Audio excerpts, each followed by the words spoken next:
Alright guys, what's going on? Welcome in. So tomorrow's the day, right? It's the deadline for teams, all 32 teams, to go from 80 players down to 53, get their official rosters out on paper before the start of the regular season. Okay, so in this one, I wanted to try to predict what the New York Jets 53-man roster is going to look like. With that being said, let's jump right in.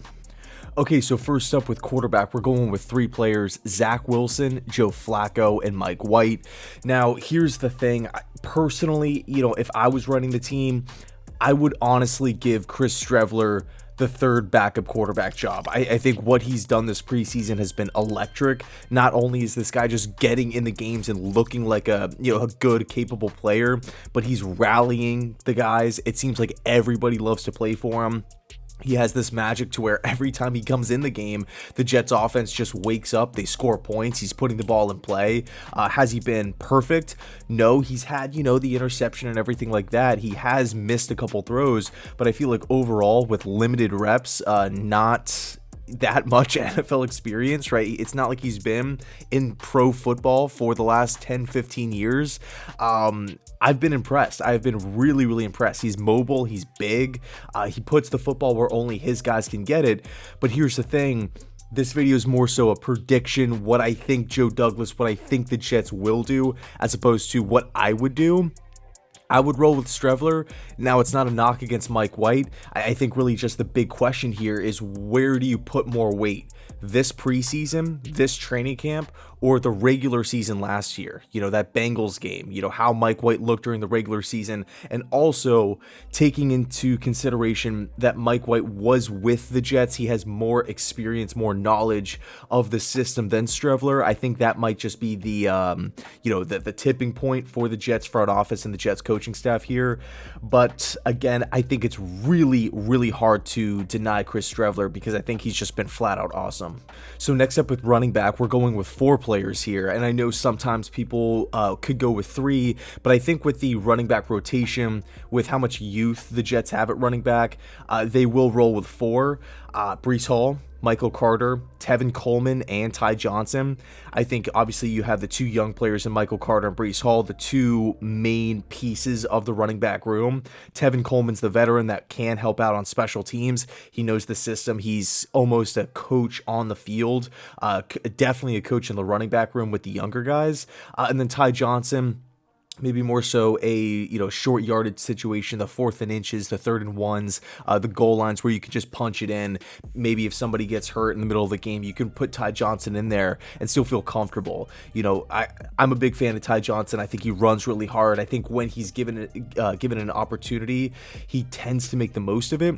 Is he a top 10 running back in football, a top 15 running back in football? No, but I mean, if we're talking about a 4th string running back, and Ty Johnson's available, sign me up every day of the week. Next up with wide receiver here, we're going with 6 players: Garrett Wilson, Corey Davis, Braxton Berrios, Elijah Moore, Denzel Mims, and Jeff Smith. Okay, I know the hot name here is Denzel Mims.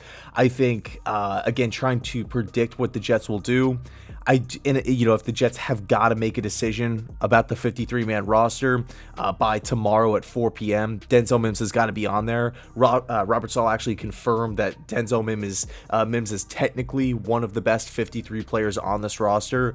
I think he's right. If a trade partner comes along, then a trade partner comes along, and we'll see what happens there. But until we get to that point, I definitely feel like Denzel should be a member of this 53-man roster for sure. Next up at tight end, we're going with 3 players here. Pretty obvious choices: Tyler Conklin, CJ Uzomah, and Jeremy Ruckert. Again, no surprises here. Tyler Conklin and Uzomah brought in by Joe Douglas in free agency to not only just help bolster the offense, but to also change the culture. And then Jeremy Ruckert is a rookie. Okay, so chances are he's going to make the 53-man roster. I do like Lawrence Cager, but I do feel like he's maybe more of a practice squad guy at this point in time just because of the depth at tight end. Okay, moving on to the offensive line here, we're going with 9 players. Let's start with the starting 5: Dwayne Brown, Laken Tomlinson, Connor McGovern, AVT, George Fant, and then shifting to the backups: Connor McDermott, Nate Herbig, Dan Feeney, and Max Mitchell. I feel really good about the starting lineup. Tackle, obviously a little thin there, but Max Mitchell being a rookie, I like his upside long term.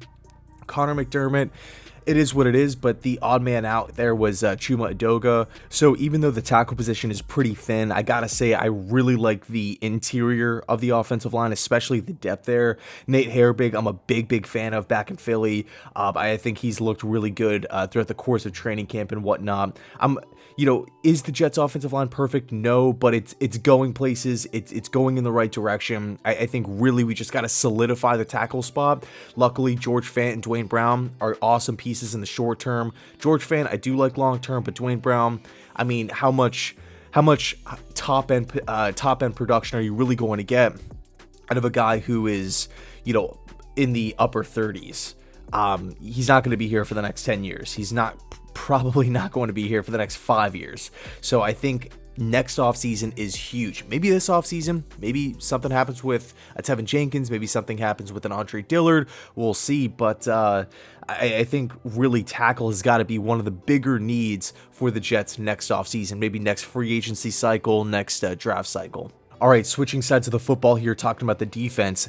With the defensive line, we're going with 10 players. I think it's really important to have fresh bodies in this group because Jeff Ulbrich is going to be running a lot of substitutions, a lot of rotation. It is what it is.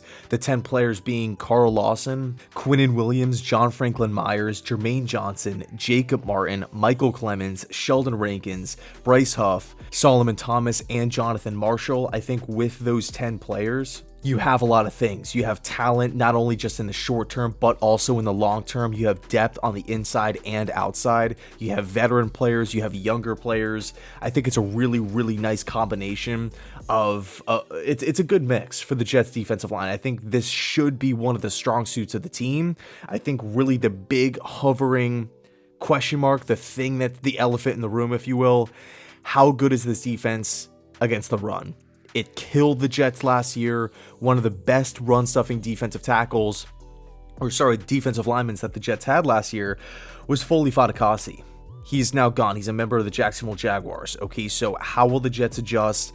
They got to be stout up the middle. You cannot let teams run all over you. Like that Jonathan Taylor game, it was brutal, right? I think if Sauce Gardner, if DJ Reed, if Whitehead, they're all having success in the back end, and the Jets are struggling to get off the field, they're struggling to stop the run. Teams are constantly in 2nd and 3s and 3rd and 4s, 3rd and 5s. It could snowball and be the Achilles heel of this football team moving forward. But we got to stop the run. But overall, I really do like the defensive line outlook. Next up, linebacker. We're going with 5 players here. Again, much like tight end, it's super obvious. CJ Mosley, Quincy Williams, Quan Alexander, Hamza Nasruddin, and Jamian Sherwood. I think all 5 of those guys are a lock to make the roster. Quincy Williams, CJ Mosley, and Quan Alexander are going to be the starters in the base 4-3, and then in nickel looks, it's going to be CJ and Quincy. Okay, and then obviously Sherwood and Nasruddin for depth purposes. Moving on to corner here, we got 6 players: Sauce Gardner, DJ Reed, Michael Carter, Bryce Hall, Javelin Guidry, and Brandon Eccles. This is a position that I feel really good about, with the starting 3 obviously, but behind those guys we have nice depth at both the outside and the inside, and the 3 players on the bench in Javelin Guidry, Bryce Hall, and Brandon Eccles, they all have long-term potential, which I like. I don't feel like we've seen the best of all, any of those guys. So if something were to happen to a DJ Reed, if something were to happen to Sauce, I feel good that we have a capable backup behind those guys. But I think really the thing with corner here, I think the big thing that we got to remember in Salah's scheme, it is based more so macro perspective on defensive line success. If the defensive line is failing to stop the run, if they're failing to get after the quarterback, they can't get in the backfield. Quarterbacks have 5 seconds to throw, 6 seconds to throw, much like we saw last year. The defense, the corner specifically, will be picked apart. You can have really good corners out there. Yes, it'll help, but it's not going to be the difference maker, in my opinion. Okay, so overall, I do like the cornerback room. Okay, moving on to safety here, we have 4 players: Jordan Whitehead, the newly acquired Super Bowl champion, LaMarcus Joyner, Jason Pinnock, and then Ashton Davis. I know there's been some speculation about Ashton Davis making the team. I do like Will Parks a lot, but I feel like Ashton Davis, The Jets just continue to give him chance after chance. We'll see what happens when the official roster drops, but I think right now, if I had to try to predict, I would go with those 4. And then last but not least, the final 3 special teams players. Braden Mann at punter, Greg Zuerlein, that's already been confirmed, he has won the kicking job, and then Thomas Hennessy as long snapper.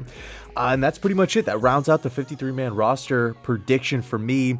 It's going to be super interesting, right? When this thing finally comes out, when we have the official, the official names on paper, like it's actually cemented in, and then of course the practice squad would get loaded in as time goes on. Also, we have to take into consideration waiver pickups, who's going to be released, surprise cuts. Does Joe Douglas have his eye on somebody? We don't know, but it should be really, really fun over the next 24 to 48 hours here. Anyway, let me know your thoughts down below in the comments section, especially on some of those make or break, player positional battles like Chris Streveler at quarterback 3. What else? Safety. Their offensive line carrying 4 running backs as opposed to 3. I would love to hear your thoughts. So anyway, thanks so much for watching. I appreciate it. And as always, go Jets.